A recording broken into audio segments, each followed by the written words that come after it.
खड्गे च सुरेन्द्रे च कौशिके पाद संस्पृशि निर्विशेष मनस्काय श्री वीरस्वामिने नमः।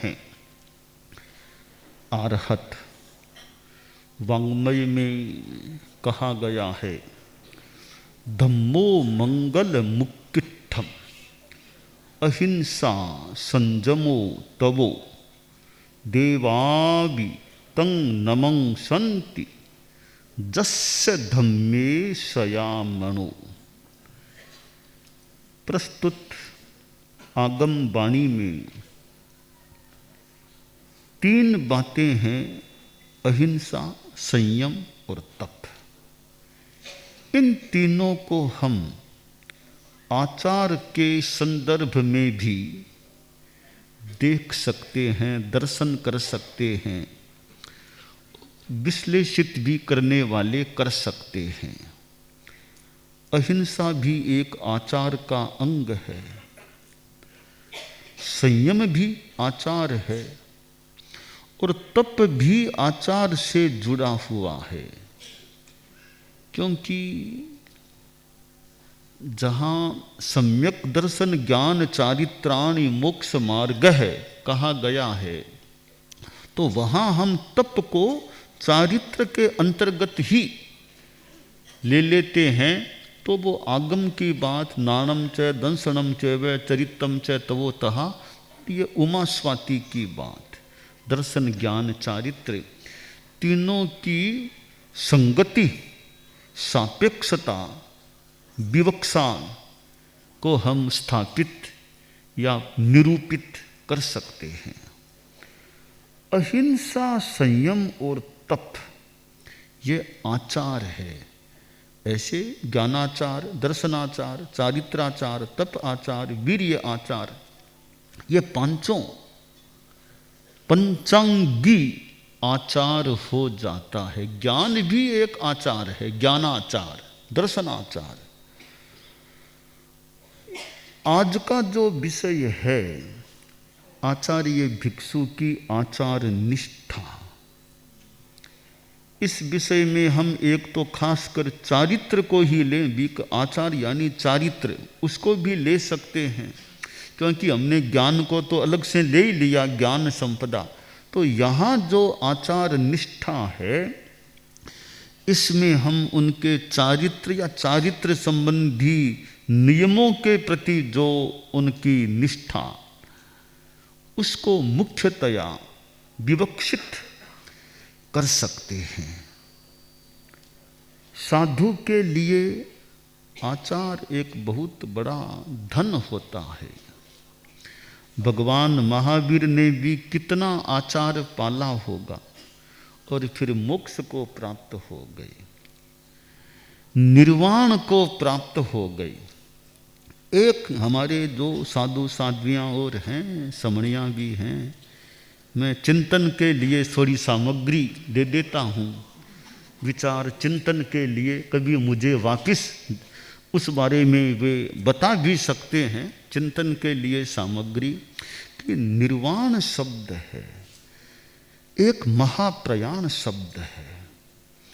अब जैसे निर्वाण तिथि, एक तीर्थंकरों की जहाँ बात हो वहाँ तो हम अगर निर्वाण तिथि बोले और आचार्यों की तिथि की जगह महाप्रयाण तिथि बोले या महाप्रयाण शताब्दी ऐसे बोले, तो ऐसा यह कैसे रहे? ये मैंने चिंतन के लिए छोड़ दी है बात कि जहाँ तीर्थंकरों की कि आज उनकी तिथि है भगवान महावीर की कार्तिकी अमावस्या निर्वाण तिथि है, यह बात तो बिल्कुल संगत लग रही है। अब आचार्यों की परम पूज्य कालूगणी की भाद्रव शुक्ला षष्ठी महाप्रयाण तिथि है, इस प्रकार प्रयोग करें तो कैसा रहे? या आचार्यों के लिए भी कालूगणी की निर्वाण तिथि भाद्रव शुक्ला छठ है। तो मैं चिंतन के लिए यह विषय छोड़ रहा हूँ प्रस्तावित रूप में कि निर्वाण तिथि तीर्थंकरों के लिए काम में लिया जाए यह शब्द, और आचार्यों के लिए महाप्रयाण शताब्दी, महाप्रयाण तिथि यह काम में लिया जाए, तो थोड़ी भेद रेखा और थोड़ा प्रोटोकॉल जो भी कह दें वो कैसे वो ठीक लगता है, यह चिंतन के लिए बात छोड़ी है। दूसरी एक शब्द की बात मन में आती है, हम कहें आद्य प्रवर्तक, तो प्रश्न यह उठता है प्रवर्तक और आद्य प्रवर्तक दोनों में क्या अंतर है। आचार्य तुलसी को के अनुव्रत प्रवर्तक आचार्य तुलसी ऐसे बोलना चाहिए, या फिर अनुव्रत आद्य प्रवर्तक आचार्य तुलसी बोलना चाहिए। चिंतन की सामग्री यह है कि जहाँ प्रवर्तक शब्द आ गया, अगर प्रवर्तक का अर्थ प्रारंभ करने वाला है तो फिर आद्य शब्द लगाने की अपेक्षा है या नहीं। आचार्य भिक्षु परम पूजनीय प्रवर आचार्य भिक्षु को हम तेरा पंथ के आद्य आचार्य कहें, यह बिल्कुल ठीक है। तेरा पंथ के आद्य अनुशास्ता कहें, यह भी ठीक। आद्य अधिशास्ता कह दें, आद्य गुरुदेव गुरु तो भी मान लें, ठीक है। पर प्रवर्तक शब्द का हम प्रयोग करते हैं तो फिर आद्य लगाने की अपेक्षा है क्या। आद्य में और प्रवर्तक में दोनों में एकार्थकता सन्निहित नहीं है क्या, यह भी मैं एक चिंतन की सामग्री साधु साधुओं के लिए छोड़ रहा हूँ कि शब्दों के प्रयोग में आद्य प्रवर्तक कहना अपेक्षित है या ओनली प्रवर्तक। हाँ, आद्य का प्रयोग करना हो तो आद्य आचार्य, तेरा पंथ के आद्य अनुशास्ता, यह प्रयोग किया जा सकता है। तो जैसा साधु साधियों के मन में कोई स्फुरना विचार आए, वे अपने विचार से मुझे यथा संभवतया अवगत भी करा सकते हैं। तो ये आचार निष्ठा की जो बात है, अब हम काल के संदर्भ में देखें, जैसा भी चौथे आरे में तेला 3 दिन का था तो 5वें आरे में भी तेला 3 दिन का, यह बात बिल्कुल ठीक लग रही है कि तेला चौथा आरा हो कि कोई आरा हो, तेला तो 3 दिन का है, 3 दिन का ही रहेगा, वो 3 दिन की जगह 2 दिन का नहीं हो सकता। एक दूसरा पक्ष भी है काल के साथ आचार का, कि चौथे आरे में हम देखें जो 22 तीर्थंकर हुए हैं, 22 तीर्थंकरों के साधुओं की जो आचार की निर्मलता थी, क्या वो आचार की निर्मलता 5वें आर्य के साधुओं की है क्या। 22 तीर्थंकरों के साधुओं को जहाँ ऋजु प्राज्ञ जो भी कहा गया, तो भगवान महावीर के साधुओं को ये जो जड़ शब्द भी जोड़ा गया, तो इसका मतलब कोई अंतर तो है, वरना ये शब्द अलग अलग क्यों काम में। वक्र जड़ जहाँ एक ऋजु प्राज्ञ ऐसे, तो 22 तीर्थंकरों के साधुओं की आचार की जो निर्मलता होती होगी, क्या वो ही आचार की निर्मलता बाद के यानी अंतिम तीर्थंकर के साधुओं की, या यूँ कह दें पंचम आर्य के साधुओं की, वो आचार निर्मलता एक समान है क्या। 22 तीर्थंकरों के साधु प्रतिक्रमण भी यूँ हर टाइम नियमित रूप में नहीं करते, जबकि पंचम आर्य के या 24वें तीर्थंकर के ये साधुओं को तो 2 टाइम प्रतिक्रमण की भी बात है। तो कुछ बातों में जो ये अंतर है, 22 तीर्थंकरों के चतुर्याम की बात है, बाद में ये भगवान महावीर के एक 24वें तीर्थ पंच महाव्रत की बात है। तो मेरा यह एक चिंतन की सामग्री छोड़ने की बात है कि चौथे आर्य का आचार, 5वें आर्य का आचार, साधु समुदाय की जो स्थिति चौथे आर्य में 22 तीर्थंकरों के साधुओं की जो आचार निर्मलता थी, वो आचार निर्मलता 5वें आर्य के साधुओं की होती है क्या। तो इस संदर्भ में चौथे आर्य का आचार नैर्मल्य और पांचवें आर्य का साधुओं का आचार नैर्मल्य, दोनों में क्या तारतम्य का दर्शन नहीं होता है क्या? ये एक प्रश्न और चिंतन के लिए एक सामग्री की बात है। आचार्य भिक्षु की आचार निष्ठा, आचार्य भिक्षु के अभिनिष्क्रमण का आधारभूत तत्व भी एक आचार पक्ष रहा है। तो उन्होंने तो उसके लिए यह जो क्रांति की है, तो उनका तो आचार एक पक्ष था ही, एक बिंदु था ही।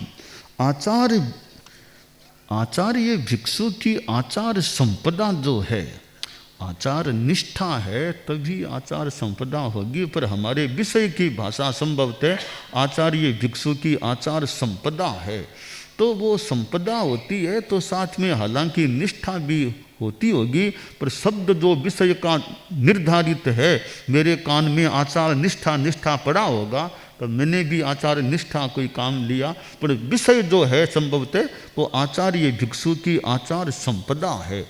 तो आचार संपदा, वैसे तो वो आचार्य, तो आचार्य के तो शब्द में ही आचार छिपा, आचार निहित है। आचार्य मर्यादया आचरती, आचार्य में तो शब्द में ही आचार है, तो उनकी तो आचार संपदा वो होनी ही चाहिए, ज़्यादा अभिष्ट है कि वो तो आचार्य हैं। तो आचार्य साधु, ये आचार्य शब्द कैसे बना? तो ऐसे तो अनेक उसकी व्याख्याएं संभवतः हमें भगवती जोड़ में, एक भगवती वृत्ति में ऐसे मिल सकती है। एक व्याख्या मेरे मन में आई, वो भी मैं चिंतन के लिए छोड़ता हूँ कि आचार्य शब्द की छोटी सी व्याख्या हमारे संस्कृत व्याकरण जानने वाले और ध्यान दे सकते हैं। मैंने एक चिंतन मेरे मन में बना है कि छोटी सी व्याख्या आचार्य की क्या हो, तो मैंने यह एक विचार किया है, वो चिंतन के लिए छोड़ता हूँ। आचार्य साधु स आचार्य है। बहुत संक्षेप में कि जब हमारे कालू तद्धित प्रकरण में जो आते हैं, कर्मणि साधु कर्मण्य है, सभायाम साधु सभ्य है, तो इसी प्रकार मैंने ये बनाया, चिंतन किया, सही बैठ जाए तो, कि आचार्य साधु स आचार्य है। आचार्य साधु आचार्य, जो आचार में बढ़िया है, आचार में ठीक है, आचार में निपुण है, वो आचार्य होता है। तो यह मैंने छोटी सी, मुझे और ग्रंथों में तो पता नहीं ऐसा कहीं मिला कि नहीं मिला, पर मैंने अपनी व्याकरण की दृष्टि से यद किंचित कहीं देखा हो व्याकरण को और को, तो उनको यह परिभाषा ठीक बैठ सकती हो कि आचार्य साधु स आचार्य है। यूँ अलग भी है, मर्यादया आचरती, ऐसे भी हो सकते हैं, पर बहुत संक्षेप के लिए आचार्य साधु आचार्य है।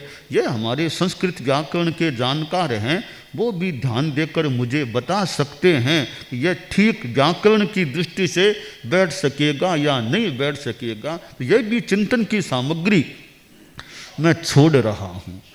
तो यह आचार संपदा है। आचार्य भिक्षु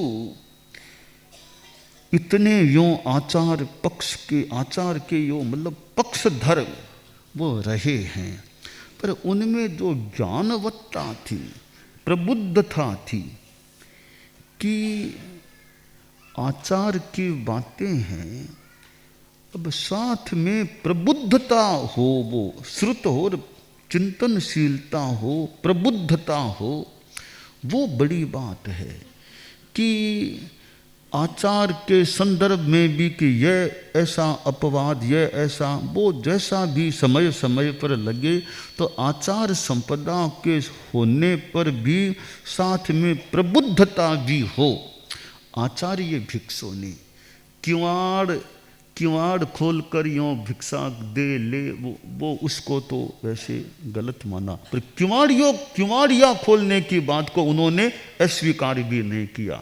तो उन्होंने मतलब उनकी अपनी चिंतन शैली, चिंतन क्या भी, किवाड़िया खोले के बराए किवाड़िया वाले में वो दोष की बात नहीं मानी। मोने तो किवाड़िया में दोष भाके नहीं जानी शुद्ध व्यवहार, कि मुझे दोष नहीं लगता किवाड़िया वो खोल कर बैराए करे, तो अगर साथ में उनकी देखिए चिंतनशीलता महानता, कि अगर तुमको दोष लगता हो तो तुम मत बहरना भले, कि मुझे दोष नहीं लगता किवाड़िया खोल कर वो बैराने में लेने, मुझे दोष नहीं आभासित हो रहा है शुद्ध व्यवहार जान करके। पर अगर दोष लगे तुमको, कि दोष लगता है ऐसी तुम्हें संभावना लगे, तो तुम लोग मत बैरना, फिर मत बैरना। तो कितना उन्होंने एक मुझे दोष नहीं लगता, अगर आने वालों को साधुओं को लगे कि दोष है, या आने वाले आचार्यों को लगे दोष है, आप मत बैरना, कोई बात नहीं, मत बैरना। फिर मुझे दोष नहीं लगता, इसलिए यह किवाड़िया में कोई आपत्ति नहीं है बैरने में, किवाड़िया खोल कर। तो यानी आचार संपदा, तो उन्होंने वो अपना एक चिंतन या जो भी वो भी साथ में यूँ रखा है। अब वो आचार संपदा, अब मैंने जैसा कहा आर पानी तोड़ दिया शादियों का, कि कपड़ा ज़्यादा रखा है आर पानी तोड़ो, तो कितना कड़ा एक देखें तो एक्शन, कपड़ा ज़्यादा रख लिया और आर पानी तोड़ दिया। तो कि यह आचार के संदर्भ में हालांकि समय समय पर ये थोड़े विधि निषेध अपवाद उत्सर्ग ऐसी कई बातें हो सकती है या हुई है, क्योंकि आचार का एक ऐसा पक्ष है कि साधु समुदाय जब मान लो संख्या आगे आगे बढ़ती है, फिर आगे आगे जो परिस्थितियाँ आती है, स्थितियाँ आती है, कठिनाइयाँ आती है, तो फिर कहीं ये अपवाद की विधिक ये प्रायश्चित लेकर ऐसा, तो ऐसी भी कई बातें हमारे धर्म संघ में भी ऐसी हुई है। अब जो आचार है, तो एक तो मैंने कहा भी 22 तीर्थंकरों के साधुओं का आचार, वो चौथे आर्य वाले, एक बाद में 5वें आर्य के साधुओं का, तो संपूर्ण समुच्चय रूप में देखें तो दोनों की आचार की निर्मलता में कोई तरतमता है या नहीं, यह एक चिंतन की सामग्री है। अब हम देखें कि यह जहाँ समुदाय होता है कि वहाँ सब में एक समान विवेक हो, सब में एक समान सजगता हो, यह कहना तो कठिन है। हम आचार की बात करें, अब 6 नियंठा है मान लो, वर्तमान के पंचम आर्य के वर्तमान के समय में निर्ग्रंथ नियंठा तो यहाँ है ही नहीं, स्नातक नियंठा है ही नहीं। तो चौथे आर्य के साधुओं में तो निर्ग्रंथ नियंठा भी पाता था, स्नातक नियंठा भी पाता था। तो समुच्चय में हम आचार की तरतमता को देखें, तोल करें, तोल माप दोनों को तोल लें, तो वर्तमान में तो कोई भी साधु साध्वी निर्ग्रंथ नियंठा वाला एक भी नहीं मिलता, स्नातक एक भी नहीं मिलता। तो चौथे आर्य के साधुओं में तो कई निर्ग्रंथ नियंठा वाले कोई मिले तो मिल जाएं, स्नातक नियंठा वाले तो अनेक 700 केवली 1400 केवली जो बातें आती है। तो समुच्चय रूप में हम तरतमता में जाएं तो चौथे आर्य के साधु आचार की निर्मलता और पंचम आर्य के वर्तमान साधु या वर्तमान यानी 500 700 1000 वर्षों की वो निर्मलता में तारतम्य नहीं है क्या, यह भी एक चिंतन और की एक सामग्री है। तो आचार संपदा की जहाँ तक बात है, तो आचार्य भिक्षु बेनीराम जी स्वामी की जो बात है, बेनीराम जी स्वामी भी गजब अच्छे आचार्य भिक्षु को भी देख लेते, कोई दोष नहीं लगा, वो नहीं लगा, वो कई कृपा पात्र संत और छोटे कृपा वो ऐसे बोल दें तो लगता है वो कभी कभी बेनीराम वो स्वामी जी को भी कभी कभी यूँ कि ये किया ये गलतियाँ। तो एक दिन वो स्वामी जी विराजे थे, रात होगी जो भी, कि स्वामी जी ने पैर फैलाना था, तो स्वामी जी पास में इसको देखो, मैं ध्यान से वो प्रतिलेखन कह दो प्रमार्जन, अब मैं करके पैर फैला, देखो बेनो क्या, देखना बेनो क्या बोलता है। तो स्वामी जी पहले ही कह दिया, देख मैं ध्यान देकर पैर फैला, देखो वो बेनो क्या बोलता है। ध्यान देकर पैर फैलाया बेनो जी स्वामी जी, अरे स्वामी जी ने बिना पूंजे पैर पसार दिया, बिना पूंजे पैर पसार दिया। तो अब उन स्वामी जी ने पहले ही देखो, मैं देख कर ध्यान देकर अब बोले क्या बोलेगा अभी। तो स्वामी जी कितने यूँ मतलब अपने आचार संपदा में बेनीराम जी स्वामी जैसे संत भी तो स्वामी जी के लिए भी यूँ टिप्पणी कर सकते थे। ऐसे भी संत वो कोई छोटे हो या कृपा पात्र हों, थोड़े मूल कृपा पात्र हों तो कभी मान लो फरमा दे। पर स्वामी जी ने जो पहले ही कि मैं ध्यान देकर पैर फैला रहा हूँ और बेणु क्या बोलता है देखना। तो यह आचार संपदा। अब साधु का 5 महाव्रत है, वर्तमान में 5 महाव्रत हैं। तो 5 महाव्रत, 5 समितियाँ, 3 गुप्तियाँ, यह जो आचार हमारा है इसमें हमारी वो जागरूकता जितनी रहे वो हमारी एक अच्छी आचार संपदा, साथ में तप और जितना करें वो हो जाए। तो अब आचार में थोड़ी थोड़ी सापेक्ष बात भी हो सकती है कि जैसे 3 आदमी थे, 3 भाई थे, तीनों ने कहीं जाकर के व्यापार धंधा किया। सबसे बड़ा भाई था, उसने 13 लाख रुपयों की कमाई की, 13 लाख।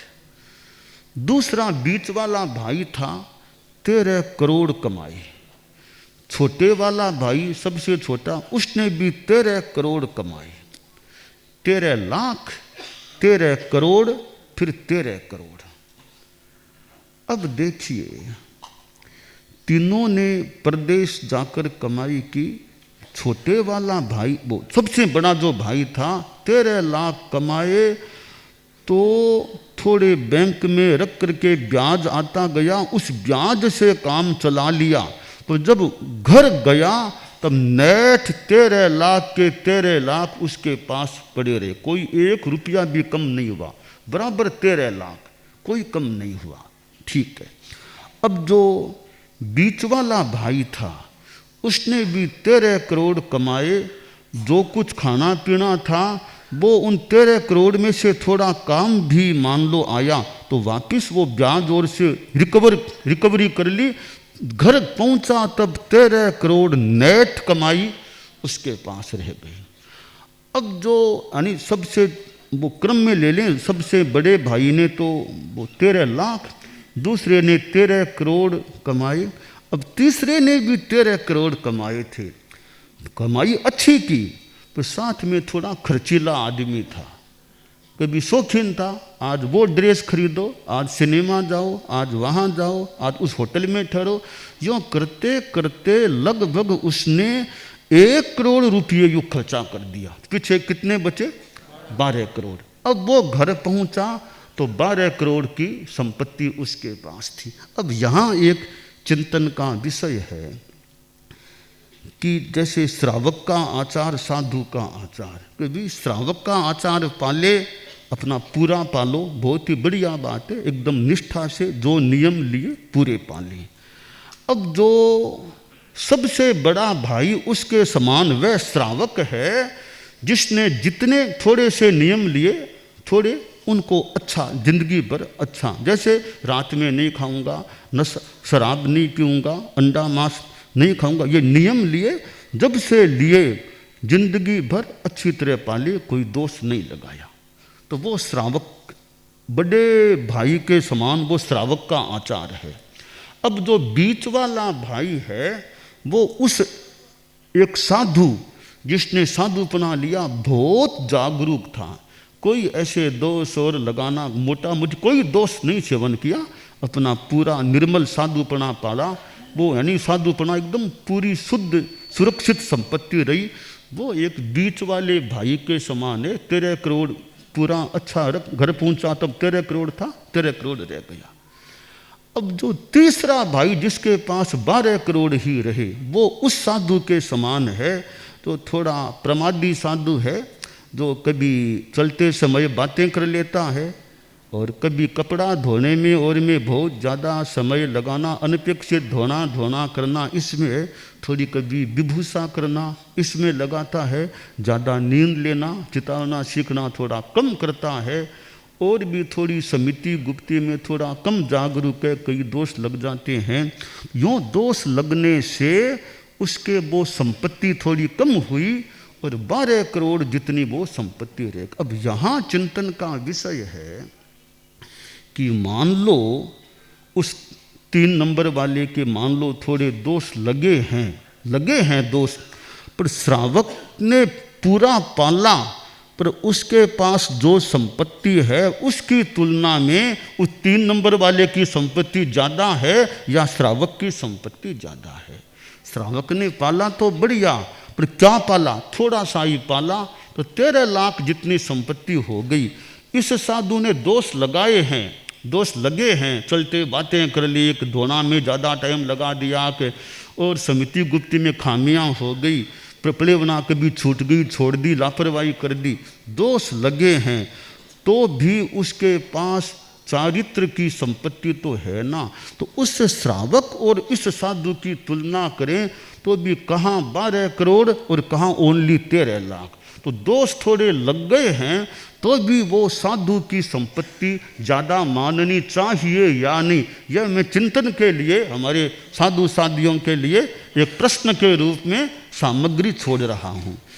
तो अब कोई यह सोचे कि मैं दीक्षा लूँ या नहीं, कि श्रावक तो के पूरे तेला पूरा पालता है, शराब नहीं पीना पूरा पालता है, मैं साधुपना ले लूँगा, पर लंबा जीवन काल हो, बचपन में हूँ, 12-13 साल का हूँ, मान लो आयुष्य 90 का 85 का 80 का हो जाए, बीच में कहीं दोष लग जाए तो, कहीं चिकित्सा करानी पड़ जाए तो, कहीं भिन्न समाचारी में जाना पड़ जाए तो, वाहन का उपयोग करना पड़ जाए तो साधुपना लेकर के दोष लगाऊं, इसकी तुलना में तो श्रावकपना ही पालूं ना, दोष मेरे नियम में दोष न लगे, यह सोच करके कोई दीक्षा नहीं ले। क्या यह सोचना उसका उचित है या नहीं है, यह भी मैं चिंतन के लिए, साधु साधियों के लिए सामग्री छोड़ रहा हूँ। तो ऐसी ये कई बातें हैं तो मैंने मन में आई, चिंतन थोड़ी विचार में, तो हमको साधु साधियों के लिए छोड़ दें, वो फिर क्या इन प्रश्नों के संदर्भ में अपने विचार देते हैं। तो आचार संपदा, वो भी आचार्य भिक्षु की आचार संपदा। तो आचार संपदा तो आचार्य की तो अच्छी होनी चाहिए, आचार्य में आचार्य नाम है, क्योंकि आचार्य तो थोड़ा दूसरों के लिए भी तो वो थोड़े आदर्श के रूप में हो सकते हैं ना, कि वरना हम आचार्य है मान लो, अगर ज़्यादा यूँ प्रमाद खामियां हो जाए तो संत कहेंगे वे आचार्य श्री के भी तो ऐसे दोष लगते हैं, हमें क्या, उनके भी तो लगते हैं ना, वो ऐसे बोल सकेंगे। आचार्य खुद अगर जागरूक है तो उनको ज़्यादा आवाज़ निकालने का मौका शायद इतना न मिले, इसलिए कि आचार्य तो कुछ अंशों में कह दें, पूर्ण अंशों में आदर्श की तरह हों, तो वो एक धर्म संघ में, एक साधु साधियों में थोड़े एक ज़्यादा एक प्रेरणास्पद, श्रद्धास्पद, और उनको देख करके भी कोई सीख लें भी, आचार्य श्री ऐसा करते हैं, हम भी ध्यान दें, तो आचार्य में आचार हो। फिर भी आचार्य भी जो छद्मस्त हैं तो आचार्य के भी दोष लग सकते हैं। कोई ऐसा नहीं, केवल ज्ञानी जब तक नहीं है, 6ठे गुणस्थान या 7वें गुणस्थान 2 का ही बरतारा है, 6ठे गुणस्थान में तो आना ही पड़ेगा। जब 2 ही गुणस्थान है, लंबा आयुष्य है, तो 6ठे गुणस्थान में तो 25, 30, 35, 40 वर्षों का आचार्य काल है, वर्तमान में है, तो 6ठे गुणस्थान में तो आना ही पड़ेगा, हमेशा 7वां गुणस्थान तो रहेगा नहीं। अब 6ठे गुणस्थान की भी निर्मलता अच्छी हो सकती है, पर आखिर आचार्य भी मान लो छद्मस्त हैं, इंसान हैं, उनसे भी कोई भूल हो जाए, त्रुटि हो जाए, यह कोई असंभव नहीं है कि आचार्य से कोई स्खलना होती ही नहीं, कोई गलती होती ही नहीं। और यहाँ तक कि आचार्य में भी कोई गलती लगे, साधुओं को लगे भी यह तो गलती है, ध्यान नहीं दिया जा रहा है, तो आचार्य को भी निवेदन यथा विधि निवेदन किया जा सकता है। जैसे बेनीराम जी स्वामी बोलते थे, जैसे बेनीराम जी स्वामी ने बोला पैर पसार दिया बिना देखे, तो बेनीराम जी स्वामी जैसे उनकी तरह तो मैं नहीं कहता, पर फिर भी यथा विधि आचार्य में भी कोई लगे दोष है, आचार संबंधी कोई गलती हो रही है, तो निवेदन कर दें गुरुदेव यह बात हमारे मन में आई है, इसलिए निवेदन है कि ये आपको ठीक लगे तो इसमें आप जरा ध्यान दिलाने की कृपा करें, कहीं ताकि आपको दोष न लगे, साधुपने में आपके निर्मलता। तो आचार्य में भी साधुओं में दोष लगे तो बता सकते हैं, तो आचार्य में भी कोई दोष लगे तो यथा विधि बता सकते हैं। और तरीका वही कि मान लो हर कोई साधु सोचे हम कैसे जाएं, तो जो थोड़े से वरिष्ठ संत हैं उनके माध्यम से बात पहुंचा दें कि इस बात पर आचार्य श्री को हमारी दृष्टि में ध्यान देना चाहिए, उनके आचार्य में इतनी और सजगता बढ़नी चाहिए। तो आचार्य का भी आचार और ज़्यादा निर्मल हो, अच्छी बात ही है। तो साधु छद्मस्थ हैं, उनसे गलती हो सकती है, तो कहीं कदाचित कभी आचार्य की भी छद्मस्थता कोई प्रमाद हो जाए, गलती लगे, तो ऐसा लगे कि गलती हो रही है, तो मौका अवसर देखकर यथा विधि आचार्य प्रवर को भी साधु निवेदन कर सकते हैं कि भी यह बात हमारे ध्यान में आई है, जैसा आपको ठीक लगे। हमारा चिंतन है कि आपको इस पर इतना ध्यान देना चाहिए। तो आचार संपदा, गणि संपदा में एक आचार संपदा भी है, तो और पहली संपदा आचार संपदा अष्टगणि संपदाओं में यह बताई गई है। तो आचार्य भिक्षु की आचार संपदा, तो आचार्य भिक्षु का जो ज्ञान था और इतना उनका वो श्रुत धरत्व था, वो अपने आप में विशिष्ट था। तो हमारे साधु साध्वियों का भी वक्तव्य भी हो रहा है, गीत भी हो रहे हैं। गीत तो मान ले पुराने बने हुए हैं, उनको गाने का उनका मान ले अच्छा गाते हैं, वो भले मान ले कितना सुंदर गाते हैं, यहाँ तक उनकी एक अच्छी बात है। परंतु जो वक्तव्य दे रहे हैं उनको तो तैयारी करना, जो भी पढ़ना करना, वो अपने ढंग से तैयारी करके बोलते होंगे। तो हमारे साधु साधियाँ जो भी जितना श्रम करके भाषण दे रहे हैं, ज्ञान अपने ज्ञान को प्रस्तुत मानो करने का प्रयास कर रहे हैं, तो एक महाचरण का अवसर है। तो अनेक चारित्रात्माओं ने, साध्वी प्रमुखा जी, साध्वी वरिया, मुख्य, ये तो हमारे ऐसे भी कई बार होते हैं, इस बार भी हुए हैं। अन्य अनेक साधु साध्वियों को भी एक वक्तव्य देने का अवसर मिला है और उन्होंने वक्तव्य दिया है, अब तक के पीरियड में दिया है। तो अच्छा तैयारी करके चिंतन करके अपने वक्तव्य को प्रस्तुत करना, साथ में भाषा भी, और कईयों की तो भाषा भी अच्छी भाषा, अच्छे तरीके से वक्तव्य होता है, बहुत बढ़िया बात है कि खड़े होकर इतनी देर तक एकदम 2-4-5 मिनट नहीं, एकदम अच्छी तरह आराम से थोड़ा लंबा वक्तव्य दे रहे हैं। तो कितना पढ़ा होगा, कोई नोट लिए होंगे, कुछ दिमाग में चिंतन किया होगा, तब जाकर के वे इस प्रकार थोड़ा लंबा भाषण देने की स्थिति में आ रहे हैं। बहुत बढ़िया, लंबा होना भी बढ़िया है, लंबा होना हमेशा खराब नहीं होता है, कई बार लंबा बोलना भी बढ़िया होता है।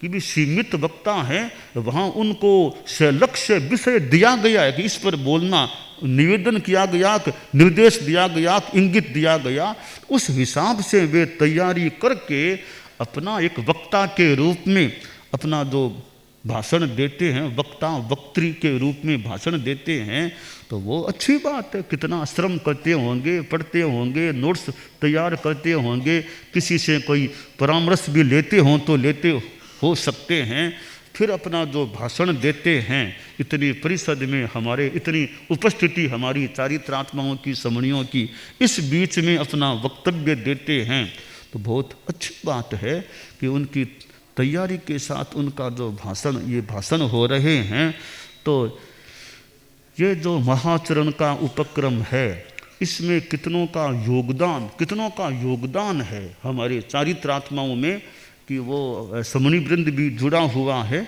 तो ये अच्छा जो महाचरण का हमारे ज्ञान वर्धन का भी एक यह निमित्त बन सकता है कि तैयारी करेंगे तो ज्ञान भी फिर पुष्ट हो सकेगा या बढ़ सकेगा।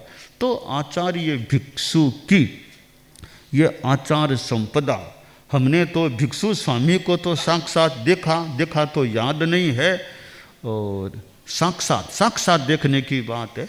आचार्य श्री तुलसी को तो हमने देखा है, आचार्य श्री महाप्रज्ञ जी को हमने देखा है। और ये तेजस्वी संन्यास की बात मुनि दिनेश जी ने भी तेजस्वी संन्यास की बात कही।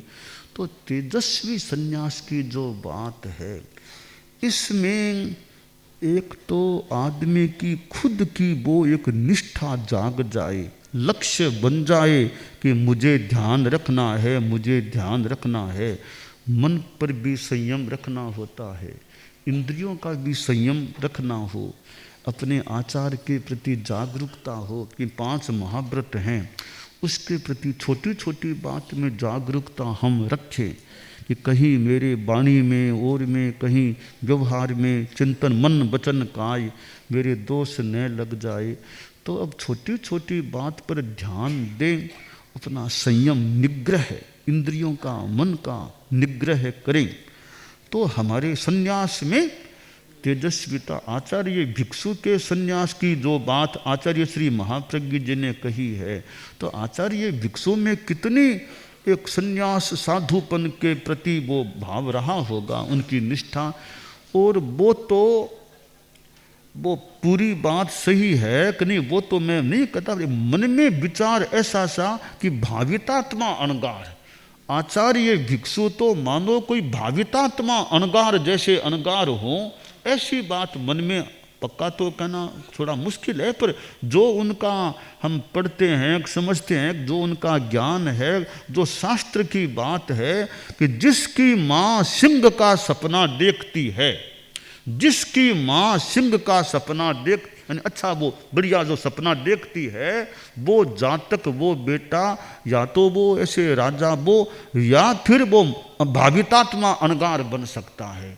तो मेरा यह किंचित अनुमान है कि आचार्य भिक्षु की संसार पक्ष या माँ की जो सिंह का सपना देखने की बात है, तो भिक्षु स्वामी संसार के राजा तो बने नहीं, तो दूसरा विकल्प है भावितात्मा अणगार। वे राजा बने तो हमारे संघ के तो राजा मान ले, हमारे संघ के राजा उनको किसी रूप में मान ले, मूलतः वो भावितात्मा अणगार, यानी साधुचर्या में वो तेजस्विता।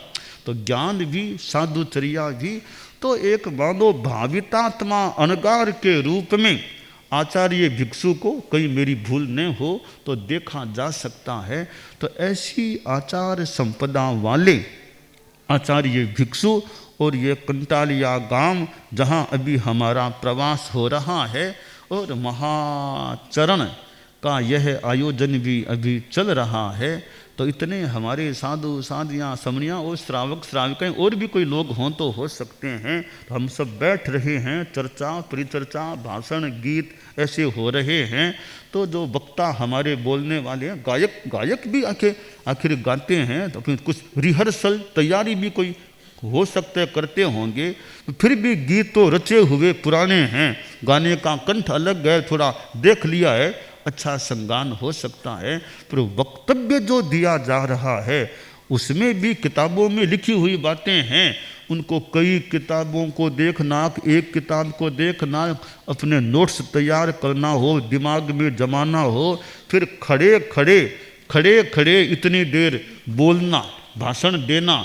तो हमारे दो साधु साधियाँ बोल रहे हैं कि अच्छी बात है, तैयारी करके स्पष्ट भाषा स्पष्ट हो, अच्छी हो, प्रस्तुति की कला अच्छी हो, फिर ये बातें सामने रखी जाती है, तो वो अच्छी बात है। स्वामी जी के संदर्भ में हमें बोलने का, फिर चिंतन और करने का भी जो मौका मिले, तो हम भी आचार्य भिक्षु के जो आचार संपदा की जो बातें हैं, हमारे में भी आचार संपदा हमारी पुष्ट रहे या पुष्ट होती रहे, और हम भी ज्ञान, दर्शन, चारित्र, तप और वीर्य इस पंचाचार में प्रगतिमान यथासंभवतया रहें, यह काम्य है।